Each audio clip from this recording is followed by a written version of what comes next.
Aurten bigarren aldiz mitoaldia egingo dute Ataunen uztailaren 6tik 14. Aurten pentsatu dugu publiko desberdinei ere lekua egitea mitoaldi honetan eta guztien topaketa bat izatea proiektu hau. Eta hasiera emango diogu mitoaldiari uztailaren 6ean egingo dugun errementari filmaren proiekzioarekin. Paul Urkijo zuzendaria ere etorriko da, solasaldi txiki bat eskaintzera.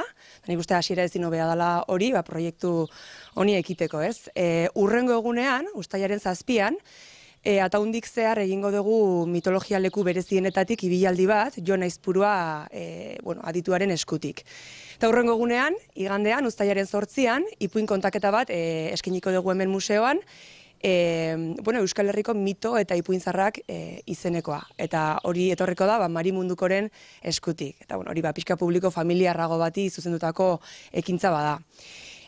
Hortik, hurrengo asteazkenera, uztailaren 11ean, han egingo dugu hemen ere hitzaldi bat.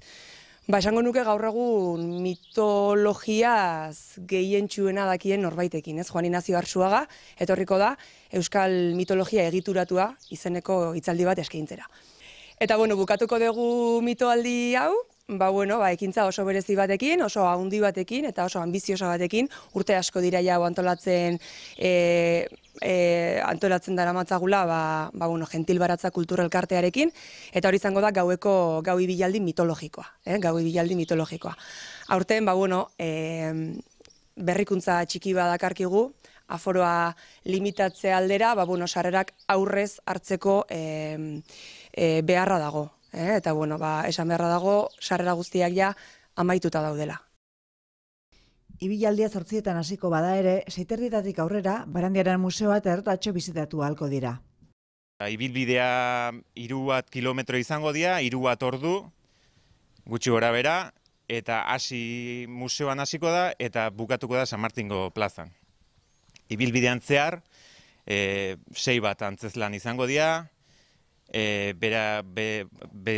ikusteko aukera izango dugu baitare, esan deten bezala museoa, bidean zehar Sara etxea, Josi Miguel Barandiaran azkeneko urteak eman zituen bizilekua, baitare Peunezarren da Josi Miguel Barandiaran jaiotetxea, eta gero daude beste perla txiki batzuk, Naza deitzen zaion txoko txiki bat, erreka ondon dagona, eta baitare oso polita dena, eta bukatzeko, esaten duenez, gentilak eraiki zuten San Martingo elizan ondoan bukatuko dugu.